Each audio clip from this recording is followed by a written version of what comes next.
الحمد للہ رب العالمین، صلاۃ والسلام علی سید المرسلین، اما بعد فاعوذ باللہ من الشیطان الرجیم، بسم اللہ الرحمن الرحیم۔ السلام علیکم ورحمۃ اللہ وبرکاتہ۔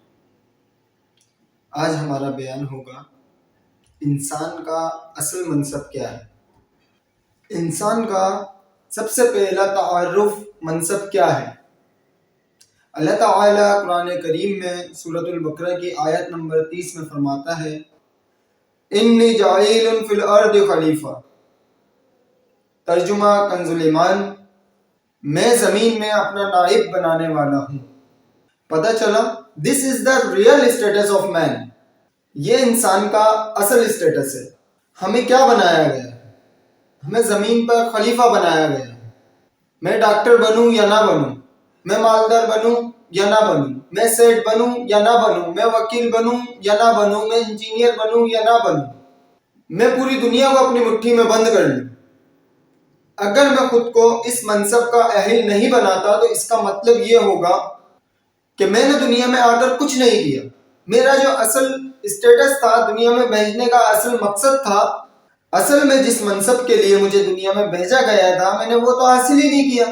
اس لیے ہم سب پر لازم ہے کہ ہمارا جو اصل اسٹیٹس ہے، وہ منصب جس کو اللہ تعالیٰ نے تخلیق سے پہلے اپنے فرشتوں کے سامنے بیان فرمایا، ہم اس منصب کو حاصل کرنے کی کوشش کریں اور اپنے اندر وہ اہلیت پیدا کریں۔ لہٰذا اس آیت کریمہ کے ضمن میں ہمیں دو باتیں سیکھنے اور سمجھنے کی ضرورت ہے۔ انسان کا یہ منصب جس کا ذکر اللہ تعالیٰ نے فرمایا، یعنی خلافت کا مطلب کیا ہے؟ نمبر 2، ہم کس طرح اپنے آپ کو اس منصب کا اہل بنا سکتے ہیں؟ اس جگہ خلافت سے مراد ہے زمین پر اللہ تعالیٰ کے احکام اور اس کے فیصلوں کو نافذ کرنا۔ مثال، اللہ تعالیٰ نے نماز کا حکم دیا، میں خود بھی نماز پڑھوں اور دوسروں کو بھی نمازی بناؤں۔ اللہ تعالیٰ نے روزوں کا حکم دیا، میں خود بھی روزے رکھوں اور دوسروں کو بھی روزے دار بناؤں۔ اللہ تعالیٰ نے حج کا حکم دیا، اگر شرائط پائی جاتی ہیں تو میں خود بھی حج کروں اور دوسروں کو بھی اس کی ترغیب دلاؤں۔ اور اللہ تعالیٰ نے سودی لین دین سے منع فرمایا تو میں خود بھی اس آفت سے بچوں اور دوسروں کو بھی بچنے کی ترغیب دلاؤں۔ عرض کی اپنی طاقت اور اختیارات کے مطابق اللہ پاک کے بتائے ہوئے طریقوں کے مطابق حکم عملی کے ساتھ خود پر بھی اور دوسروں پر بھی اللہ پاک کے احکام نافذ کرنے کا جو منصب ہے، اسے خلافت کہتے ہیں۔ سادہ لفظوں میں کہوں تو اس کا مطلب یہ ہے کہ مجھے اپنی اور ساری دنیا کے لوگوں کی اصلاح کی کوشش کرنی ہے، انشاءاللہ۔ انبیاء کرام علیہ السلام جو کہ پیدا ہی نبی ہوتے ہیں، یہ معصوم ہوتے ہیں، یہ گناہوں سے پاک ہوتے ہیں، لہٰذا انہیں اصلاح کی حاجت نہیں ہوتی، وہ دوسروں کی اصلاح فرماتے ہیں۔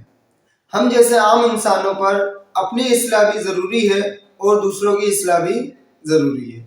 دس از آور ریئل پوزیشن، یہ ہمارا اصل مقصد ہے۔ ہم سب پر لازم ہے کہ ہم اپنے آپ کو اس منصب کا اہل بنائیں، اور اس کے لیے کیا کرنا ہوگا؟ اپنے اصل منصب کو سمجھیے۔ سب سے پہلا کام تو یہ ہے کہ ہم اس حقیقت کو تسلیم کر لیں کہ ہمارا اصل منصب یہی ہے۔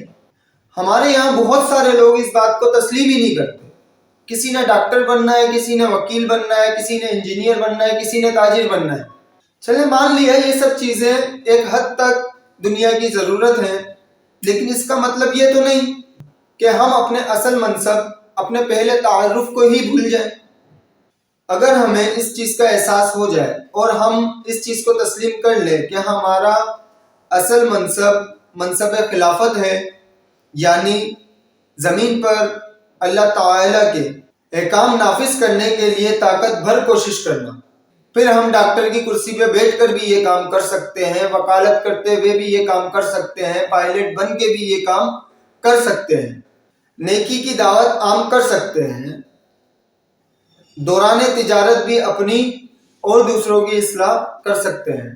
ضرورت صرف اس بات کی ہے کہ ہم اس منصب کا احساس اپنے اندر پیدا کر لیں۔ اللہ کریم سے دعا ہے کہ اللہ تعالی ہمارے اندر یہ احساس پیدا فرمائے، جو کچھ سیکھا اس پر عمل کرنے کی توفیق عطا فرمائے۔ آمین۔ بہت جلد حاضر ہوں گا ایک نئی ویڈیو کے ساتھ۔